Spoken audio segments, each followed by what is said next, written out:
Before you go further, you should know that this video is part 2 of my previous Eternal Dark video. If you haven't seen that one, you might want to go back and watch it so you understand this one. That being said, sit back and enjoy as we dive into the second half of Eternal Darkness, Sanity's Requiem.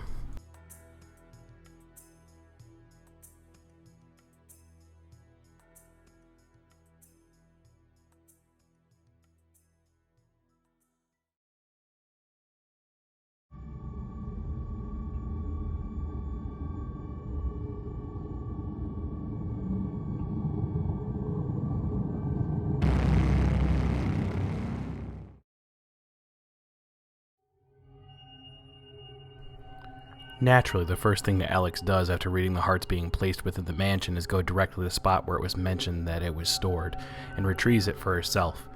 And sure enough, it's there, hidden behind a secret compartment on the bookshelf in the library.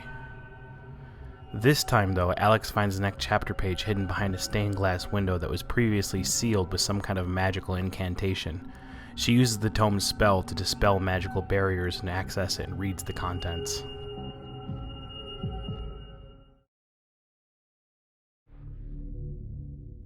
In Europe, during the time of the Inquisition, paranoia and corruption ran deep.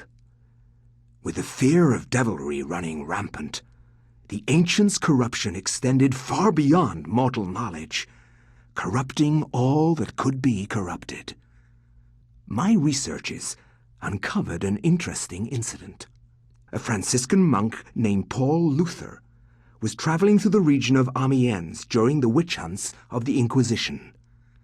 Now, under martial law, the Inquisition prevented anyone from leaving the town and its nearby cathedral, for everyone was suspect.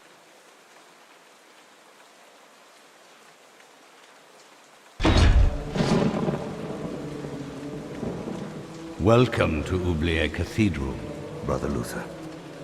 I'm glad that our sacred order can bestow hospitality on our Franciscan brethren.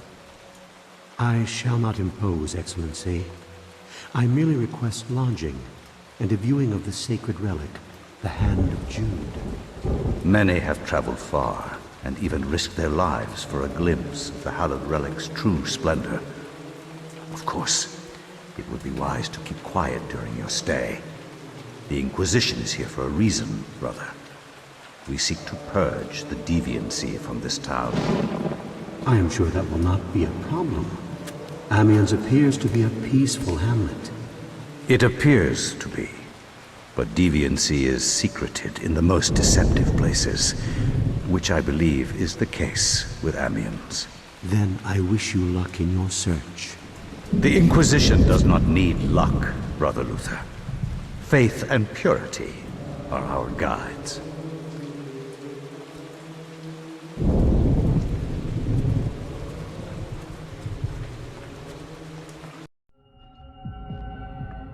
We return to France in the year 1485 AD, taking the role of Paul Luther, a man of the cloth traveling through the area when he ended up at a familiar cathedral. Upon locating a key to go to the tower of the cathedral,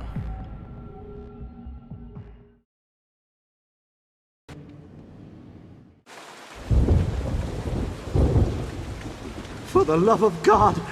Guards! Help! Come quickly!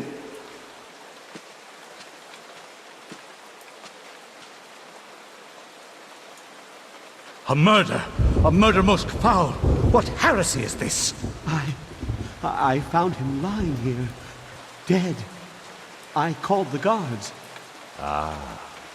Is this our first suspect? Make sure no one touches the body.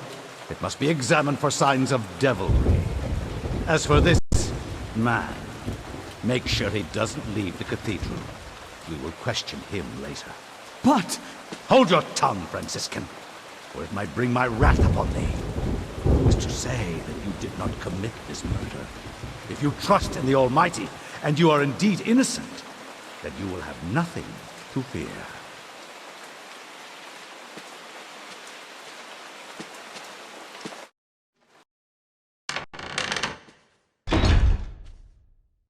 are you here to pass sentence on me? No, I'm here to free you. You are in incredible danger. This cathedral used to be a place of peace. Now many strange things happen here. I don't want you to end up like the others. What do you mean? The body you found was Brother Andrew, and he was killed to protect a secret. We can't talk about it here. Find me in the bell tower later, and I shall aid thee further. Why are you releasing me? I don't want to see another innocent die like your Franciscan brethren. I have seen Brother Andrew make numerous entries into his journal. This may contain the answers to the cathedral's dark secrets. What can I do? If I were you, I'd run. They will surely hunt me if I run. This has to stop. Then be it on your own head, Luther. Find Brother Andrew's journals if you can. He spent time in the old tower investigating. I believe I can find the key to the old tower in one of my stores. Later, come find me in the bell tower, and I will give it to you. Be swift. We can't evade them forever.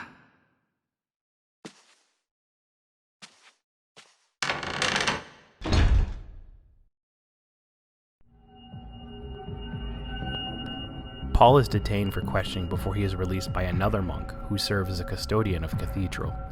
He suspects foul play is at hand, thinking Brother Anthony was murdered for uncovering something that could be a secret that's being kept about the cathedral, and thus he was murdered. He tasks Paul with finding proof of this. However, the moment Paul tries to leave, he's transported to a familiar realm, housing a familiar book. The moment Paul touches it, he is returned to where he stood and hastily makes his way to find anything that Brother Anthony had left behind that might answer who is responsible for the murder. Sure enough, though, as before, the moment Paul is in possession of the book, monsters begin to appear throughout the cathedral. And when Paul enters the bishop's chamber, this happens.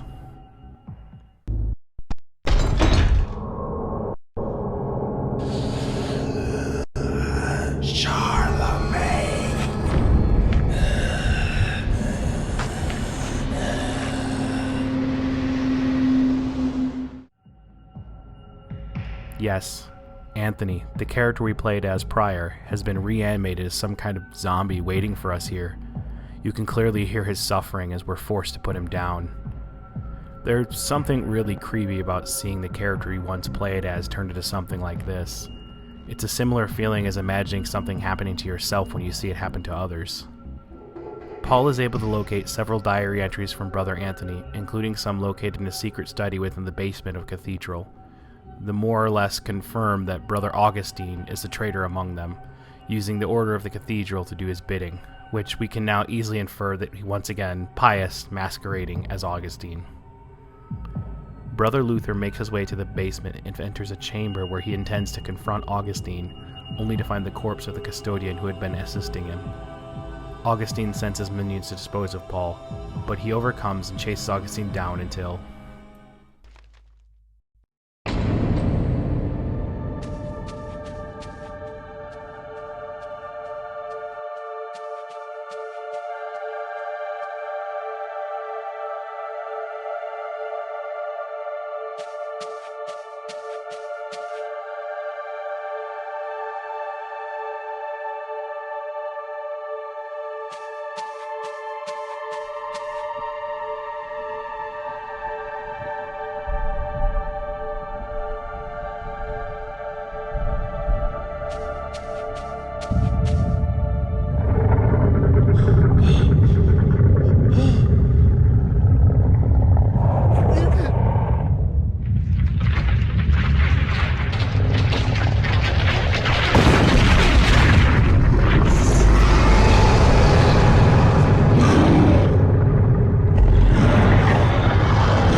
And Greater Guardian is to guard this place.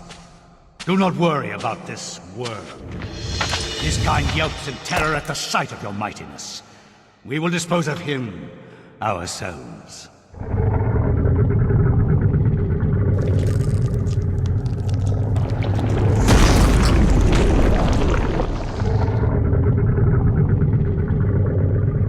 If I am to guard this place, then I will do it as I see fit. Be gone, leave me, and I will guard the artifact as you have instructed.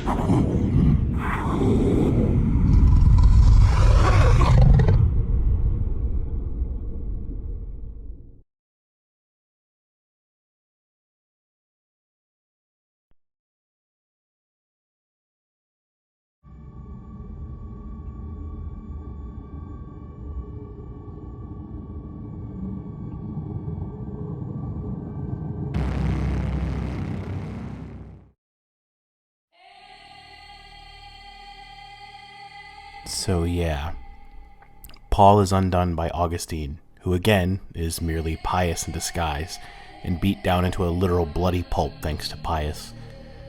Alex now knows how far Pius will go to achieve his goal, so she makes haste to find the next chapter page, which she finds within a piano.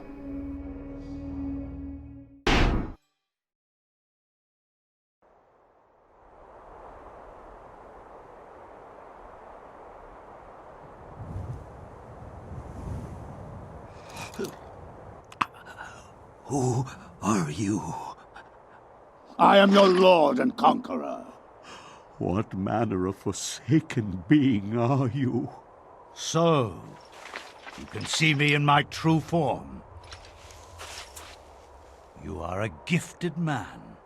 Take this one and use him as the foundation for the pillar. He is special and should be given a special place among the suffering. Much has been written about the exploits of conquerors. In the context of history, one man's champion is another man's nemesis, hero or murderer. Much has been written, but what has not is far more interesting. The Tome of Eternal Darkness mentions a Venetian artist and architect of the Renaissance named Roberto Bianchi. Roaming abroad to find inspiration, he was captured by a warlord expanding his empire. He forced Roberto to use his architectural and engineering skills to construct a monument to his greatness. To complete his task, he must survey the site.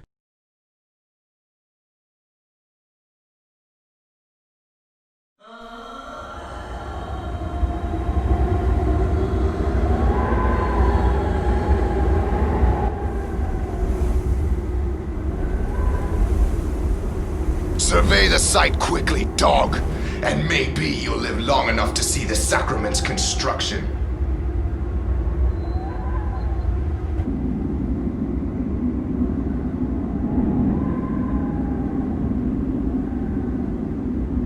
Did you think we would trust you, Bianchi?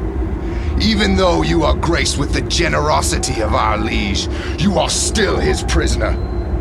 As I said, finish your work quickly, and maybe we'll drag you out of this hole.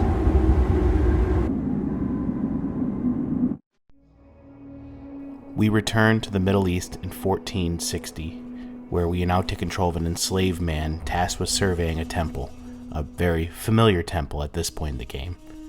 His name is Roberto. Right away, this place should look familiar to us, and it's once again the same temple that Pius found the artifact that turned him into the minion of Chaturga as before. It's crawling with monsters. Roberto must push through the danger before him so that he can complete his task, surveying each room marked until he comes to a familiar location to us that should be all too predictable by now. With the Tome of Eternal Darkness in hand, Roberto makes his way through the temple, discovering the spirit of Karim.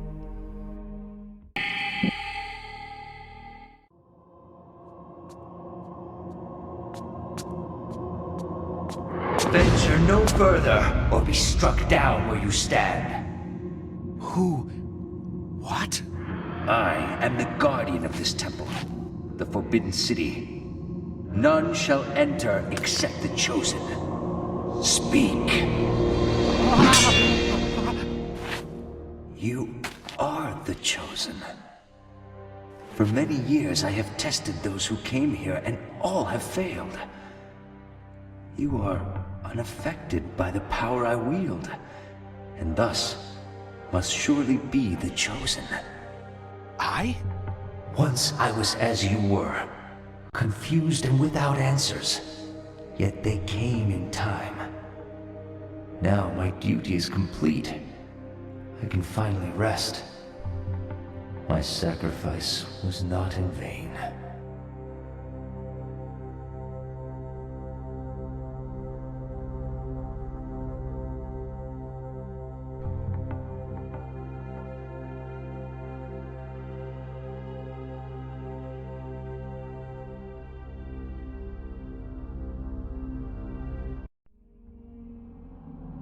Kareem allows Roberto to take the artifact, which is the essence of Xalatoth, which we now know is one of the 3 feuding ancients.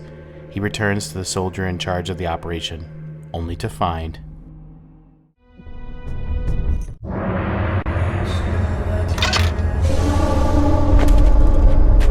And what news do you bring me, Architect? The foundations are infested. Demons and devils. Many lives will be lost if you try to build there. You have done well to complete your goal, Bianchi. The construction will continue as planned. But the demons! You'd be insane to build there. Silence, dog! What dwells beneath the Forbidden City is the very reason it was built. For you to understand, you must witness it firsthand. Let me educate you. Guards! Put this one with the others of the sacrifice.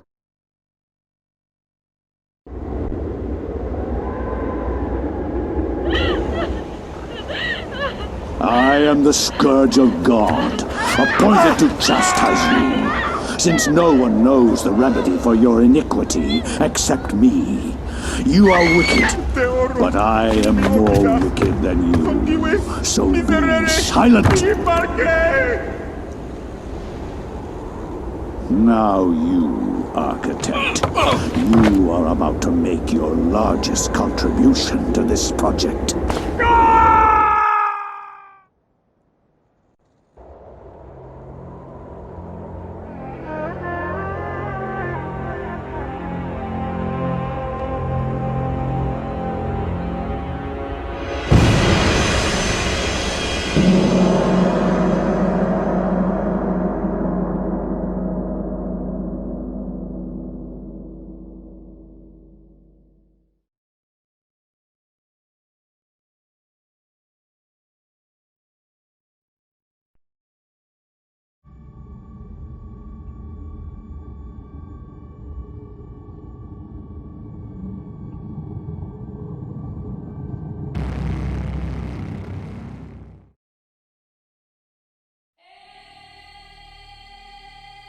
Roberto meets a very unfortunate fate.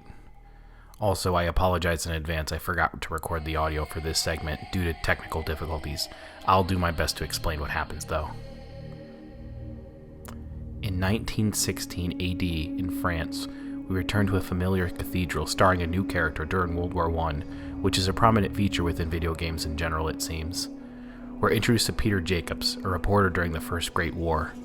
Naturally, most viewers can identify this as the same cathedral that Pius was involved in when Paul was killed.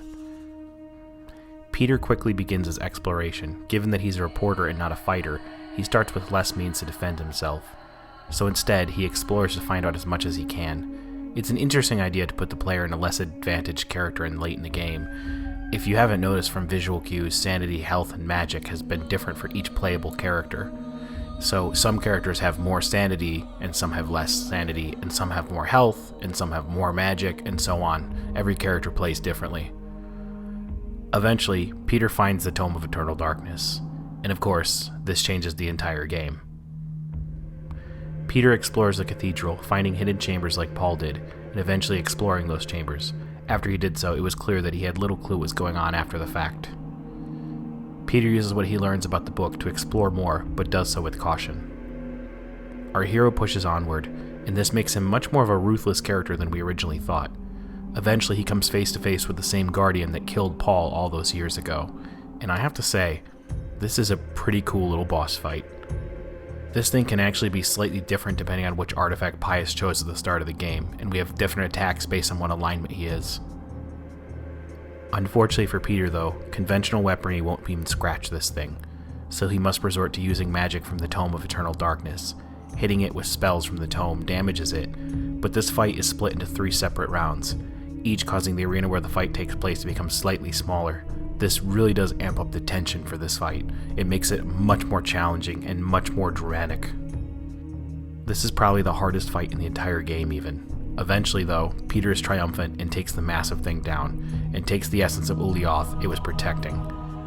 This obviously will change the dominant essence of whatever artifact Pius chose at the start of the game. 69 years later, Peter delivers it to Alexander's grandfather for safekeeping.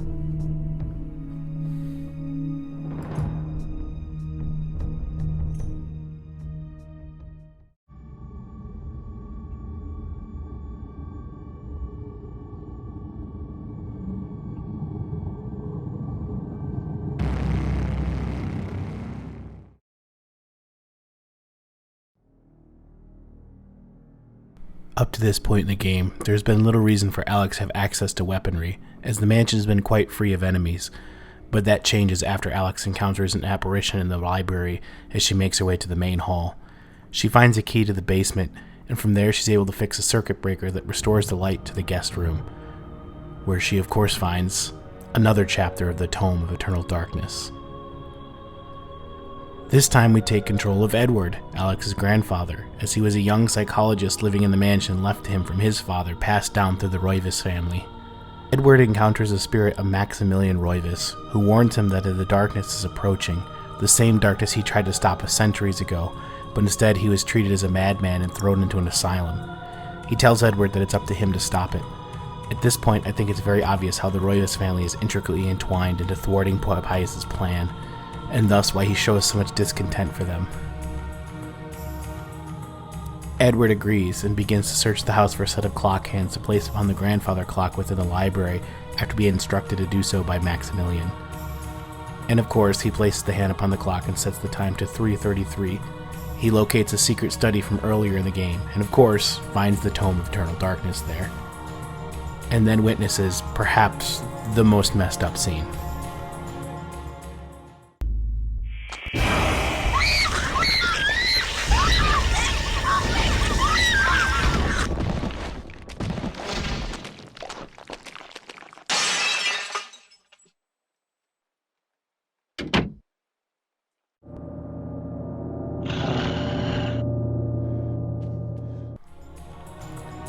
Yeah, these things basically suck out the life of people via draining their blood right out of their body. It's quite an effective scare, I would say. Now, everything in the mansion can potentially be a creature in disguise, really upping the scare factor, and Edward needs to find a key to the basement. While looking for both halves of the key, Edward engages the monster in a combat a few times before he ultimately has to finish it off in the basement. Once it's dead, Edward goes deeper through the means of a hidden passage and once again finds the ruins of the lost city that Maximilian had located before. This time though, he is able to go past the entrance gate that Maximilian did not. We enter a strange chamber where it leads to several rooms, but one main room at the very end of the hallway. The room at the end of the hallway serves a unique purpose, as this is a bit of an explanation as necessary. See, magic in the game works by using runes, forming them in a circle with the correct runes to create a spell. This room more or less is one giant magic circle, and Edward needs to place the correct runes upon the podiums so that he can cast a spell that stops Chiturga from entering the world as Pius plans. I won't lie, this part is tedious. It could have been spiced up a bit by adding a bit more complexity to this puzzle, but it's not terrible. But if you mess up a rune, you do have to go back and do this all over again and basically figure out which one you got wrong, so it can be kind of tedious. Once all 9 runes are placed though, the spell is cast and Edward emerges successfully and runs to escape the city before the spell is cast.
Master, I bring thee grave news.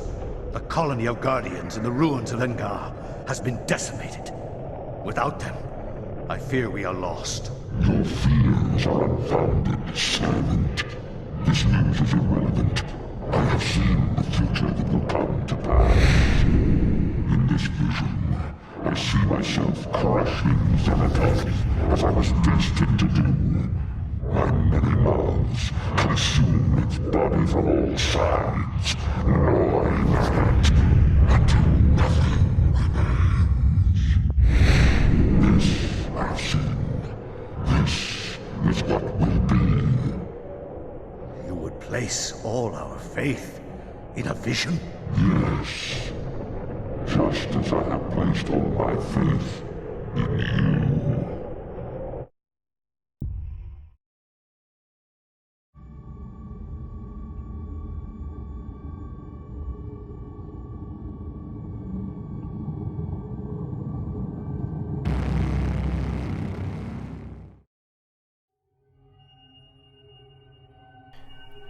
We now know the fate of Alex's grandfather, Edward. After he foiled Pius's plan, Pius sent a monster to devour him, and this explains why he was without a head at the start of the game. Edward's efforts definitely delayed Pius and Chattur'gha's plan, but did not stop it entirely. Chattur'gha remains confident that he will still come into power, and thus Alex knows she has to do all she can to stop him.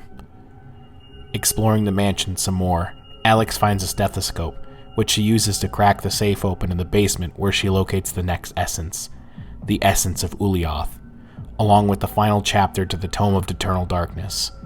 And lastly, a letter from Alex's grandfather, Edward.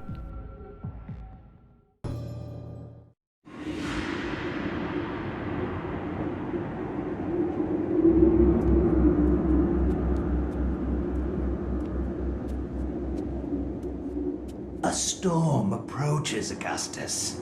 A storm of metal and fire. And a torrent of souls along with it. Young and vibrant. Yes, I have seen it coming. A worthy sacrifice, I am sure, and one that will allow the greater guardian that resides below to finish its channeling.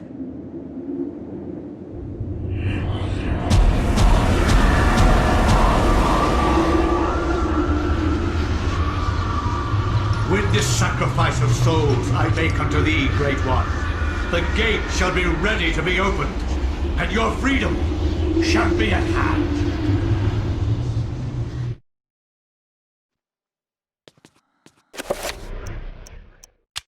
Dear Alexandra, if you are reading this, Alex, then I am surely dead.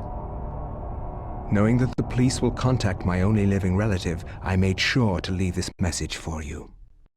As I write this letter, Pius Augustus is waiting for his chance to strike me down for what I have done to the Guardian City. I believe I have slowed Augustus's plans, but not stopped them completely. He will still try to bring his ancient into this world. You must continue what our ancestor Max has started. You must gather the artifacts and call forth an ancient to combat what Augustus brings into this world. Of the artifacts, there are 4, but one of these is in the clutches of Pius himself. They are the Black Heart of Mantarok, the Claw of Chattur'gha, the Sigil of Xenothoth, the Veil of Ulyaoth. Your skill in the arcane science will not be as strong as Pius's, who has had 2 millennium to prepare his gate. You will need all the remaining artifacts to match his power. It all rests with you, my dear. I wish you well in this desperate act.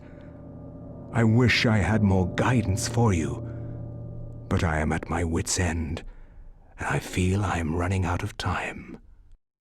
Your loving grandfather, Edward. So now Alex knows the only way to stop Chattur'gha and Pius is to summon an ancient of her own. In other words, Ulyaoth, or whichever dominant ancient is, depending on which artifact Pius chose at the beginning of the game. Wherever disaster and death lurk, there is likely to be an ancient just beyond our senses, waiting. They prey on our misfortune and exploit it toward their own twisted ends. When hundreds of oil fields are set ablaze on the heels of war, the ancient's grip tightens, knowing that lives will be forfeit and resources squandered. But a few people make a difference. People like Michael Edwards, a Canadian industrial firefighter hired to put an end to the insanity at the end of the war. Ironically for him, the insanity was just beginning.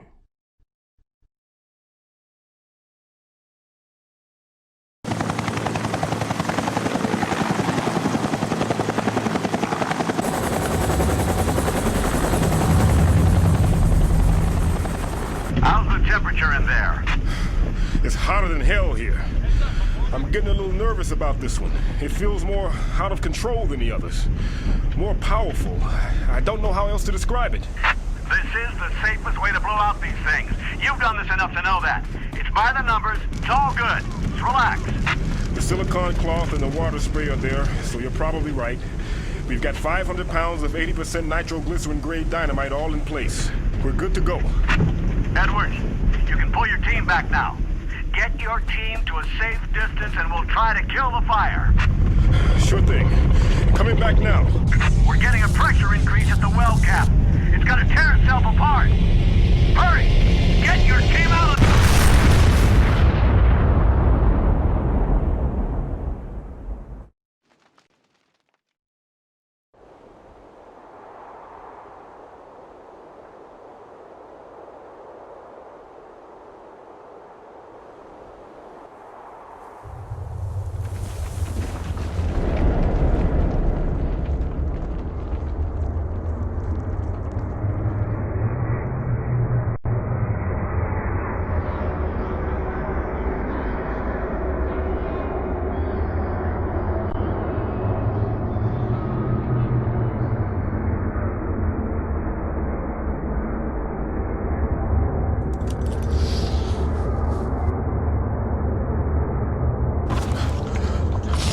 What the hell happened? They're all dead. McCormick, Patterson, all gone.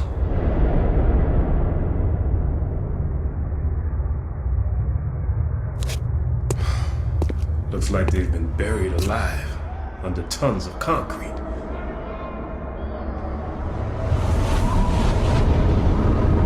Take this. Guard it well. Many have perished for it. Take it. Take it to the ruins of Enga. At the ruins, a gathering of light. You want me to take this to some ruins under a house in Rhode Island? Take it. Save us. All.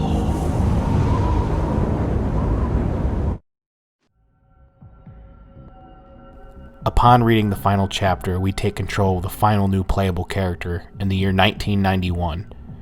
We play as Michael Edwards, a firefighter who ends up in the same temple that Pius found the artifact in after going there because of a fire investigation of some kind.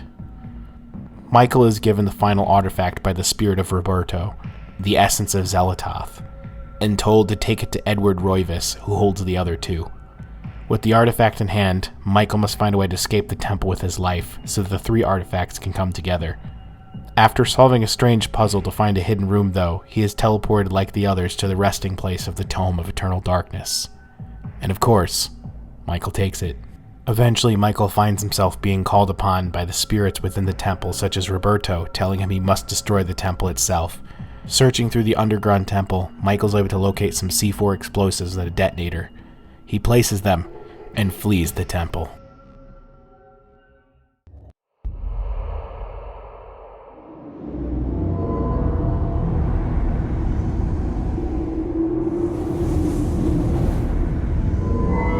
Ah, sweet Alex.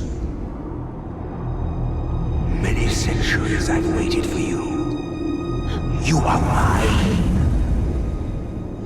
disappoint me now.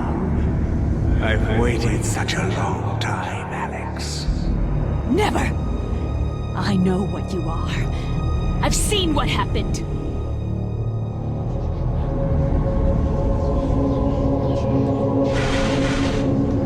You can try to fight me, but in the end you shall succumb to my desires.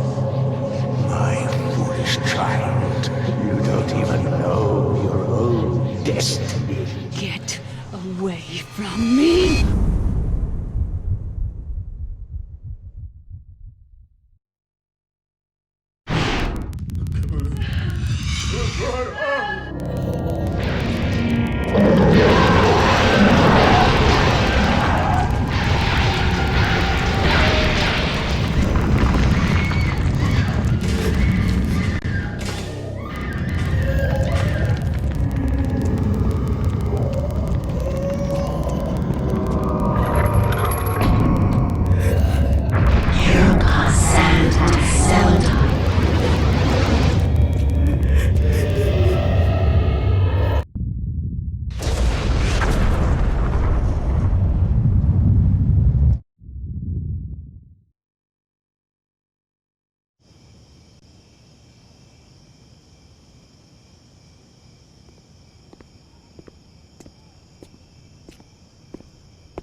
Thanks for coming. I didn't think you'd show. Look, I have no idea who you... I think you do. Just as much as I know you know. Now let's be quick. The Guardians know where I am, and I won't last the night. But that's not the point. What's this? Something you need. Don't open it here. Only in privacy. They can sense it if it's not shrouded. Is it one of the artifacts? You must leave now. Look, there's something I have to do before they get to me. I can't protect you if they find us. Good luck!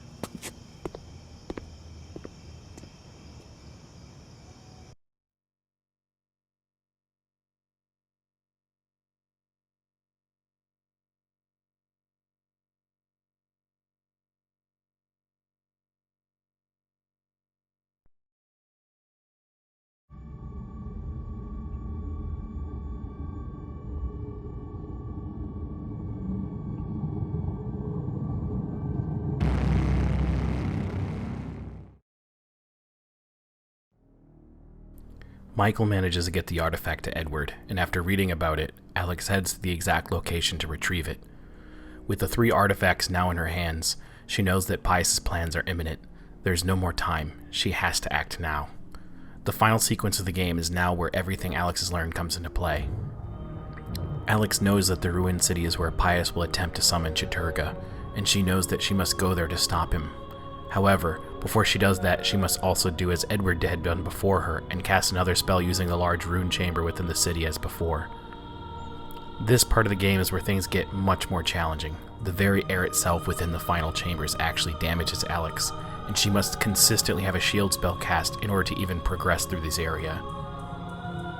Once again, all 9 runes must be set correctly, and then Alex can cast the spell. However, that's not all. Alex must also place the 3 essence of the ancients in her possession on the podiums before the portal. Once all the runes and essence are set, Alex prepares herself for the final confrontation with Pius.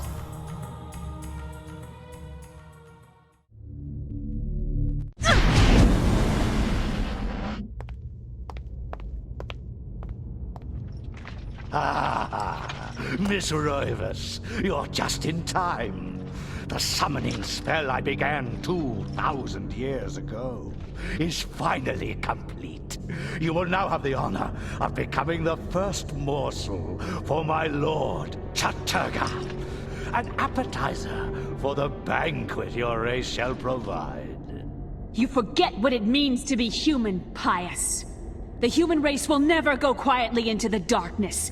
For as long as you have spent summoning your lord, people have struggled against you. Now, thanks to their efforts, I have 3 of the Ancient's essences. Now, Pius, this is the end! The end indeed.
When Pius summons Chattur'gha, Alex summons Ulyaoth and taps into his power to fight Pius. This final battle sequence is quite interesting because Alex must hit Pius and then attack the artifact he possesses itself. Each hit, though, brings the spirit of one of the previous playable characters out, and they too must land a strike upon the artifact. With the Gladius in hand, Alex ironically defeats Pius with the very same sword that he once held. When Alex lands the final blow, we see Ulyaoth decimating Chattur'gha. With Chattur'gha defeated, Alex can now actually damage Pius, and she finishes him off.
Darkness is not so easily destroyed. No, my death is just the beginning.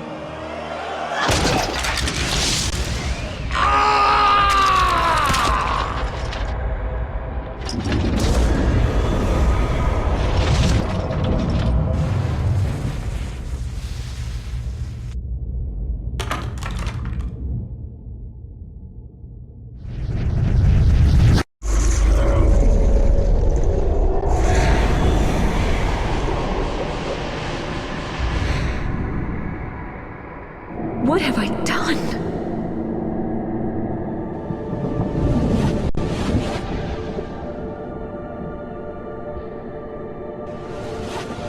Quickly, Alex! We must find this creature! It cannot be allowed to remain in this universe!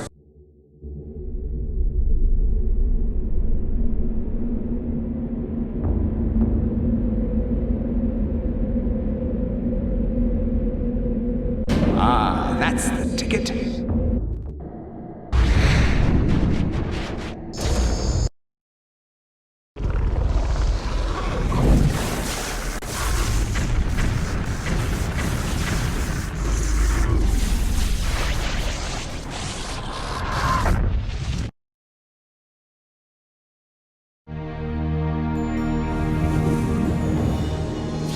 It is finally over, my dear. The Ancients' plans are finished. For now, at least. You have proved to be an incredibly courageous young woman. Your mother and father would have been proud of you. just as I am. I'm sorry it had to be like this.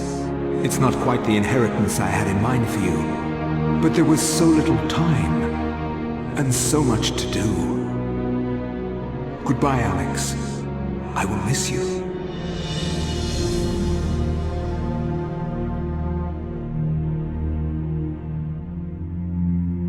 As I gazed up at the ancient I had brought into this world to stop Pius, my mistake was made clear. This ancient could lay the world to ruin just as easily as Pius's would have. And yet, as quickly as it began, it ended. To think that once I could not see beyond the veil of reality, to see those who dwell behind. I was once a fool.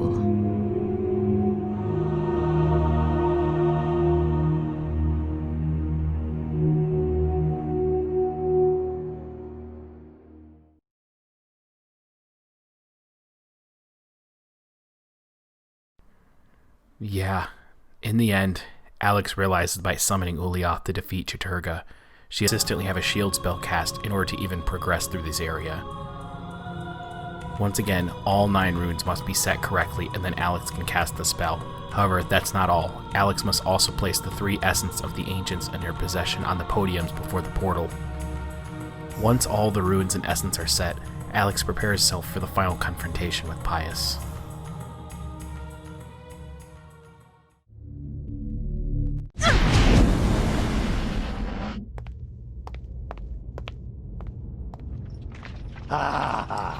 Miss Roivas, you're just in time. The summoning spell I began 2,000 years ago is finally complete. You will now have the honor of becoming the first morsel for my lord, Chattur'gha. An appetizer for the banquet your race shall provide. You forget what it means to be human, Pius. The human race will never go quietly into the darkness. For as long as you have spent summoning your lord, people have struggled against you. Now, thanks to their efforts, I have 3 of the Ancient's essences. Now, Pius, this is the end! The end indeed.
When Pius summons Chattur'gha, Alex summons Ulyaoth and taps into his power to fight Pius. This final battle sequence is quite interesting because Alex must hit Pius and then attack the artifact he possesses itself. Each hit, though, brings the spirit of one of the previous playable characters out, and they too must land a strike upon the artifact. With the Gladius in hand, Alex ironically defeats Pius with the very same sword that he once held. When Alex lands the final blow, we see Ulyaoth decimating Chattur'gha. With Chattur'gha defeated, Alex can now actually damage Pius, and she finishes him off.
is not so easily destroyed.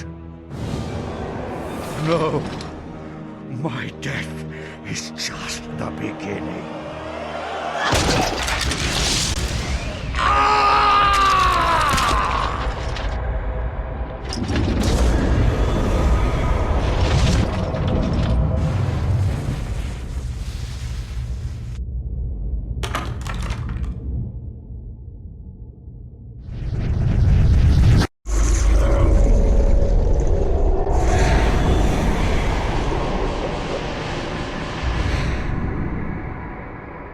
What have I done?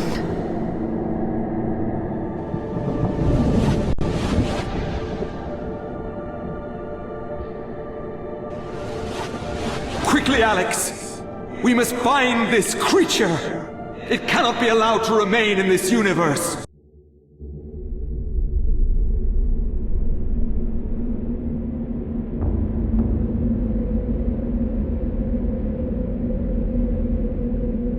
Ah, that's the ticket.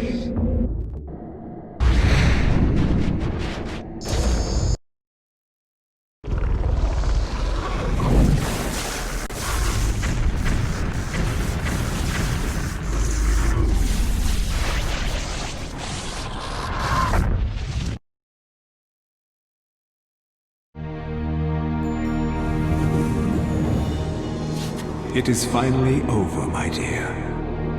The Ancient's plans are finished. For now, at least.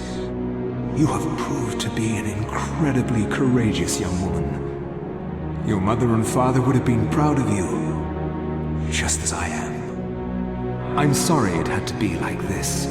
It's not quite the inheritance I had in mind for you, but there was so little time, and so much to do. Goodbye, Alex. I will miss you.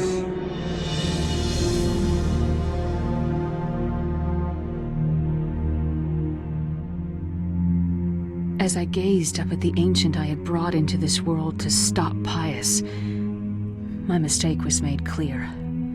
This Ancient could lay the world to ruin just as easily as Pius's would have. And yet, as quickly as it began, it ended. To think that once I could not see beyond the veil of reality, to see those who dwell behind.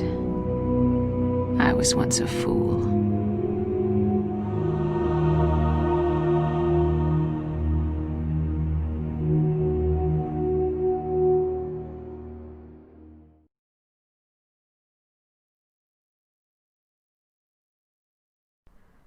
Yeah, in the end, Alex realizes by summoning Ulyaoth to defeat Chattur'gha, she has now unleashed a horrible evil upon the world. And while she was saving humanity for now, she has no idea what kind of repercussions summoning another Ancient will have in the future. And we're just left with that.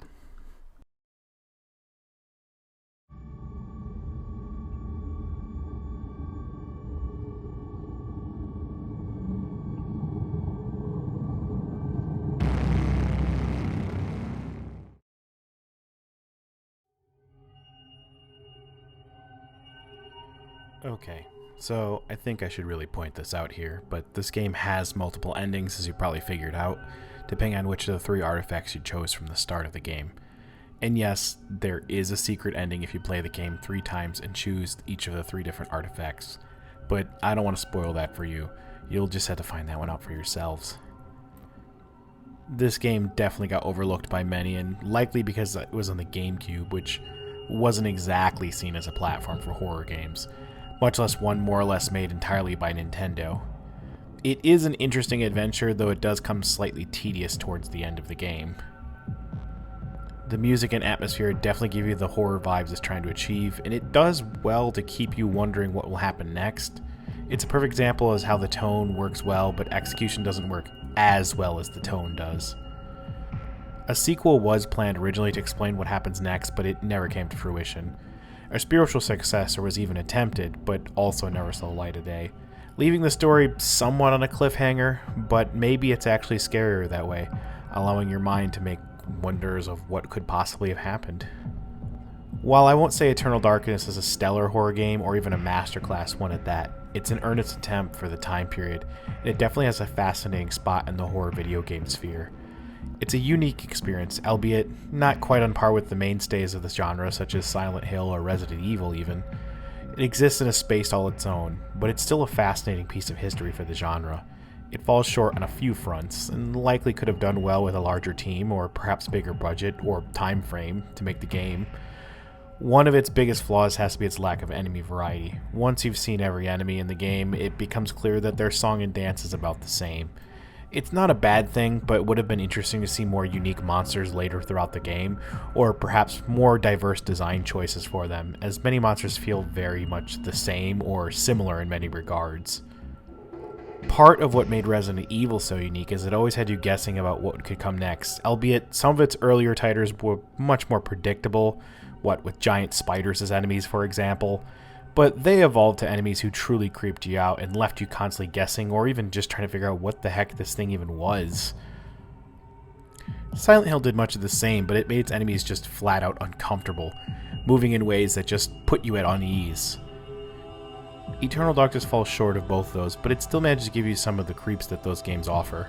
And that's saying something when you're up against such giants in the industry that really set the standard. It's a shame it never got to live up to its potential, and a sequel, remaster, or remake are highly unlikely due to the game not exactly setting record sales. It does a great job at being creepy at times, but its low amount of enemy variety, as I mentioned before, does make it feel sort of weakened in its ability to later the game to kind of give you those horror elements. Apparently they wanted a much larger scale game when they first concepted the idea, but it had to make some cuts in the end. Apparently there was even supposed to be another Ancient, along with had some kind of yellow affinity. It's interesting to think what could have been, or even what could have been if the game had achieved the same level of success as Resident Evil has. Still, it does have a cult following, and it's seen as one of the most tragically overlooked games on the Gamecube. By this point, if you're considering getting the game, just know that it'll cost you a fair penny, as there aren't many copies in existence, and Nintendo isn't exactly releasing it digitally anywhere, and it's hard to say that they ever will, if at all. It's worth checking out though, because I do think this game, while not very groundbreaking, it's definitely full of interesting ideas, and I feel it would have been cool to expand upon in a sequel, or just to use your imagination if you wanted.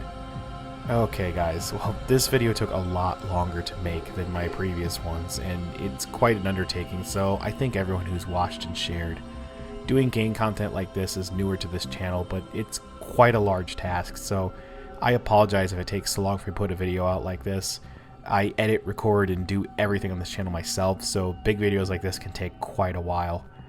If this video encouraged you to give the game a try, let me know down in the comments section. I'd love to hear your guys' take on it. Anyway, thank you all for watching. Be sure to subscribe to see more videos like this one, and you can check me out on Twitter, Facebook, or Patreon if you want to support the channel. I love making these videos, and any support would be sharing my videos, subscribing, or contributing on a Patreon can really help me be able to continue making them. At the time of making this video, I work full-time hours while finding time to squeeze in these videos, along with everything that I do in my personal life. So anything helps keep me doing that. I really put a lot of work into these videos, and I appreciate all of you who watch them support me in any way you can. And as always, I'm Seal Wisp, reminding you that curiosity of the unknown can often wisp us away.